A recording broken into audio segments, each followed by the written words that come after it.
నేడు జరగనున్న అయోధ్య శ్రీరామ మందిర ప్రారంభోత్సవానికి దేశవ్యాప్తంగా రాజకీయ సినీ ప్రముఖులు హాజరవుతున్నారు.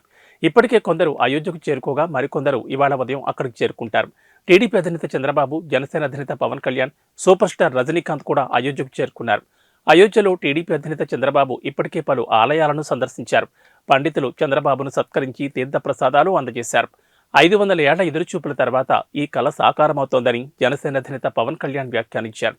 ఈ కార్యక్రమంలో పాల్గొనే అవకాశం రావడం అదృష్టమన్నారు. తెలుగు రాష్ట్రాల నుంచి పలువురు ప్రముఖులు కూడా ఈ కార్యక్రమానికి హాజరవుతున్నారు. కాగా మధ్యాహ్నం 12:20 బాలరాముడి ప్రాణప్రతిష్ఠ కార్యక్రమం నిర్వహిస్తారు. ఈ కార్యక్రమానికి సంబంధించి దేశవ్యాప్తంగా మొత్తం 7,000 మంది ప్రముఖులకు ఆహ్వానాలు వెళ్లాయి. ముఖ్య అతిథిగా ప్రధాని నరేంద్ర మోడీ పాల్గొంటారు.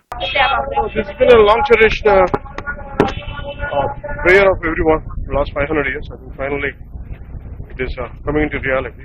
We are very happy. The way everyone is celebrating, what do you have to say about it? It's like an extension of a celebration for the last. I think finally, nation could see what exactly is going to the Pran Pratishtha, which has been long cherished dream of the entire nation.